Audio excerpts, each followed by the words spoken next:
Muy buenas noches, amigas y amigos de toda Venezuela. Como siempre es un placer estar con todas y todos ustedes en su programa Contragolpe por su canal preferido, Venezolana de Televisión. Hoy es martes 20 de julio del año 2010. En la primera parte de Contragolpe conversaremos con la diputada Marelis Pérez Marcano, quien además de ser parlamentaria es la segunda vicepresidenta de la Asamblea Nacional, con uno de los temas noticias del día. Sin duda, la invitación que se le hiciera al cardenal Jorge Urosa Sabino de la Iglesia Católica para que acudiera a la Asamblea Nacional, invitación que no fue honrada, en este caso por el cardenal. Y en la segunda parte conversaremos con Elíades Acosta Matos, filósofo y escritor cubano, sobre guerras culturales, muy a tono, además con toda la polémica desatada a propósito de la exhumación de lo que se presume son los restos del libertador Simón Bolívar en el Panteón Nacional. Diputada, nuevamente la bienvenida. Gracias. Quisiéramos preguntarle en primer lugar, ¿era una interpelación? ¿Era una invitación? ¿Qué es lo que estaba previsto para el día de hoy con el cardenal Urosa?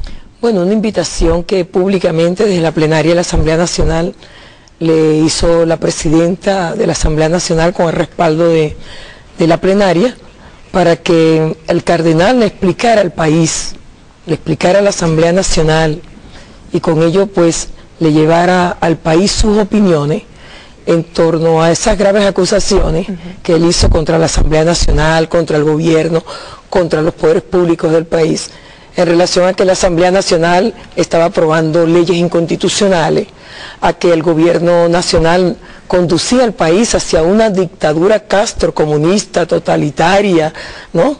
En relación a que el gobierno pues estaba conduciendo al país hacia una grave crisis económica, es decir... ¿Se esperaba que el cardenal explicara por qué dijo las cosas que dijo? Claro, es sumamente grave sus acusaciones. ¿Por qué son tan graves sus acusaciones? Sumamente. En primer lugar, porque está colocando a la Asamblea Nacional y al gobierno nacional. Recordemos que el presidente Chávez es jefe de gobierno y jefe de Estado. Y esas acusaciones prácticamente ante el país y la comunidad internacional nos están colocando como fuera del Estado de Derecho. Como pues desarrollando una práctica claramente al margen de la Constitución, y eso indudablemente coloca a la jerarquía de la Iglesia, en este caso al ciudadano cardenal, en una posición deslegitimadora de las instituciones del Estado, de descalificación, y por lo tanto coloca pues una situación de inestabilidad, incluso para propiciar una situación de inestabilidad. Por eso es que el presidente Chávez con razón dice que detrás de toda esa práctica política, esos planteamientos del cardenal Urosa Sabino, se esconde también una política golpista. Están actuando políticamente. Diputada, ¿pero ustedes realmente esperaban, como Asamblea Nacional, como Comisión Coordinadora, que el cardenal asistiera? Mira, nosotros aspiramos con esa invitación que el cardenal Urosa Sabino entendiera de que la Asamblea Nacional como poder público nacional le estaba abriendo el camino para un diálogo, si en verdad la posición de la Iglesia es sincera. La Iglesia siempre ha señalado de que hay mucha intolerancia, que el país necesita diálogo. Bueno, le estábamos dando una oportunidad para que él le explicara al país a través de la Asamblea Nacional de unas acusaciones tan graves como esa. Incluso, la Asamblea Nacional está planteando el diálogo con la jerarquía de la Iglesia Católica. Estamos planteando... diálogo, asamblea, jerarquía, obispos. No, estamos en este momento centrándonos en la necesidad de que el cardenal explique las graves acusaciones que tiene, las fundamente ante el país. Eso indudablemente, su presencia abriría un camino de ampliación del diálogo, pero a él negarse y hacer una contrapropuesta que es absurdo, porque nosotros le proponemos que vaya invitado a la Asamblea Nacional a explicar sus acusaciones, señor. Y si nosotros lo estamos invitando a la Casa del Pueblo, al foro político por excelencia, por supuesto le tenemos que brindarle toda la garantía. Cuando tú invitas a alguien a tu casa, entonces él hace en su carta el absurdo. Mucho se especuló sobre eso, diputada, que supuestamente había un plan para agredir al cardenal. No. Incluso lo comentaba Mario Silva anoche en La Hojilla, de un linchamiento que estaba previsto hacer. Bueno, ahí hay unos panfletos de la oposición, por supuesto, estimulando eso, pero toda la comunidad nacional e internacional sabe, hoy como lo recordó el diputado Mario Isea, Manuel Rosales, acusado de corrupto, fue interpelado, ni siquiera invitado, fue interpelado, y nosotros le garantizamos todo. Y hubo toda una relación de respeto en esa interpelación. En esos términos se iba a hacer también Totalmente. Ahora, nosotros nos extraña de que ser cardenal señala de que entre su fundamento, bueno, que hay una situación que no garantiza su seguridad. ¿Por qué no se comunicó con la presidenta Cilia Flores y le explicó, y le expresó pues su preocupación, de manera de que la presidenta pues le hubiese dado todas las garantías que como Poder Público Nacional estamos en capacidad de dar? ¿En algún momento ha habido un diálogo directo, diputada, entre la Asamblea Nacional, la diputada Cilia Flores, o en su caso, o el diputado Darío Vivas, y el cardenal Urosa Sabino? No, el caso... ¿Todo ha sido a través de los medios? A través de cartas. No, correspondencia, pero también ha habido parlamentarios que han hecho de intermediarios, ¿verdad?